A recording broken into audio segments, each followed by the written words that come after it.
I think, therefore I am not. Only when the mind is silent, I am. After Dimensions, things got a little hectic. There were literally 5 different topics that opened up for me to talk about, and I didn't know which one to cover. Fortunately, I had this one saved on the back burner, so while I figure out which order to do these next ones in, we can talk about meditation.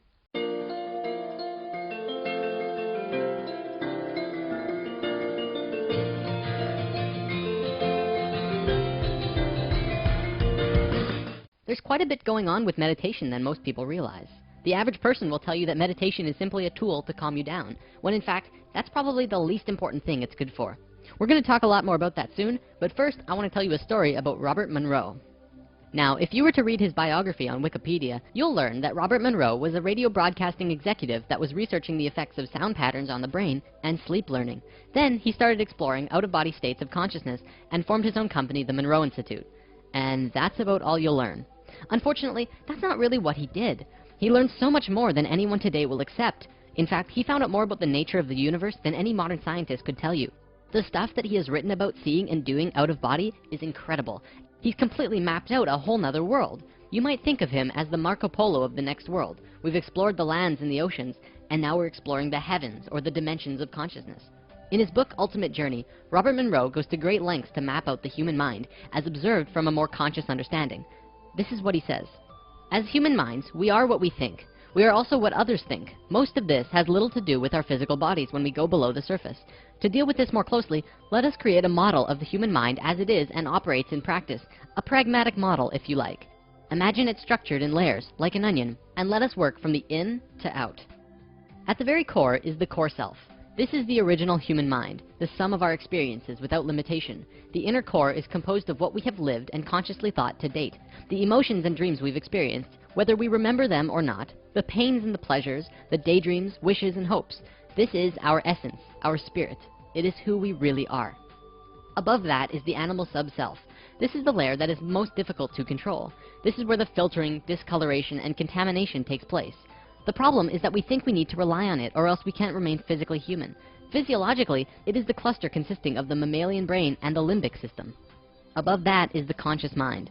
This layer can be identified as what you think you are. However, it is entirely different from knowing what you are. The reason for this is that only a part of the inner core is available to the conscious you. Hence, there is much distortion, as expression has to pass through the animal sub-self. The conscious mind may be wholly accurate, but some areas may give an opposite interpretation from that of your core self. Though much of this layer is deliberately hidden from others, a considerable part is expressed in your outer self. Because it is so strong, we have no choice in this.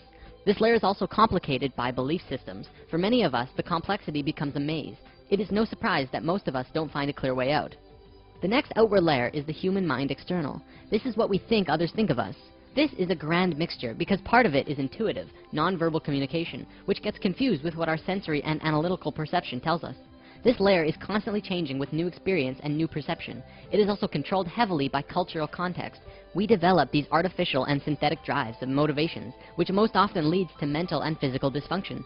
Instead of being yourself, you begin to lead a totally reactive existence, which is what many people do. If you allow this lifestyle to take over, it can be a living hell. Moving outward, the next level is the human mind role. This is like the skin, what you want others to think of you. This is fairly simple. It is the presentation of the self.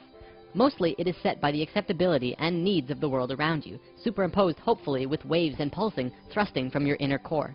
The presentation of self is careful and usually covered with a sheen of deception. In hard cases, no signs of the inner layers ever even appear, even under great stress. And finally, the outermost layer, much larger than you'd expect, is composed of others' thoughts of you. Consider yourself as existing wherever and whenever another person or being thinks of you, even only occasionally, living almost through memories, but by creating those memories, they are connecting with you, and they do exist all around you. It is because of this that most often, others' perceptions of you have very little awareness of what's in your inner core self. The disguise and filtration are in the way. Many people have a hard time connecting with their core self, their spirit. Most don't even know that it exists, though that is changing. So, moving on, let's answer the biggest question here. What is the point of meditation? Well, everyone has a different answer to this question. Early research showed that meditation was good for lowering blood pressure, lifting depression, reducing cholesterol, and making physical changes to the brain. These are all incredibly Western views about meditation. There are lots of different types of meditation, but in the traditional Buddhist sense, all of these different forms of meditation all have the same common end result, which was spiritual enlightenment. And through that comes the elimination of suffering. This elimination comes with the understanding of a unity consciousness, which we talked about in Lesson 4, realizing the oneness of all things. See, the traditional intent of meditation is not to eliminate suffering by lowering blood cholesterol or stress, but to eliminate suffering by shifting perspective. Meditation teaches you to turn your attention away from the mundane physical and personal experiences of the world, where problems seem significant, and turn to experience life through a broader, more interconnected perspective, being one with everything. The process transcends and changes our sense of self, so that our problems seem less meaningful and less troubling. The point is not to reduce the physical cause of discomfort through improved health, but to change the importance we place on that discomfort. Maybe it's time to revisit that quote from the beginning. I think, therefore I am not. Only when the mind is silent, I am. When the mind is silent, you can connect fully with the core self, the spirit, going beyond the conscious mind and the animal sub-self, and being in the I am. We haven't really talked about things for you to do since Lesson 3, where we went over the steps to animal communication. So now I'm going to teach you a very basic meditation that you yourself can do. Start by wearing some comfortable clothing and either sit or lie down and become relaxed. First, focus on each part of your body individually. First your feet, then your legs, then your thighs, hands, for about 10 to 20 seconds each, and just focus on them becoming relaxed. Once you've done that all the way to the top of your head, begin to count silently in your head from 100 down to 0. Take your time, it's not a race. If any stray thoughts come into your head, simply ignore them and keep counting. Try not to get distracted. Once you've reached 0, restart the count from 30, and count from 30 down to 0 again. After you've done this a second time, sit in the aura of silence that you've just created for yourself. By this time, your mind should be at peace, and you might even have an experience. Don't expect anything though. Just allow whatever happens to happen. Be in the I am. You'll know when you're ready to finish the session. If you're going to take this seriously, I recommend that you practice on a daily basis. 10 minutes a night even, it's all you need, unless you want to do it more. However, the amount and duration is totally up to you. If meditation isn't what you're looking for, don't feel obliged to start. Finally, let's talk about binaural beats. Binaural beats were first developed by Robert Monroe at the Monroe Institute in experiments to induce different states of consciousness and out-of-body experiences. They are essentially audio tracks that place a single tone in each ear, slightly different from the other, which actually creates a third tone in your head.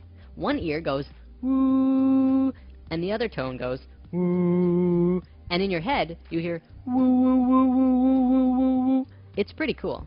What this does, in effect, is actually change your brain frequency, putting you in a different mental state.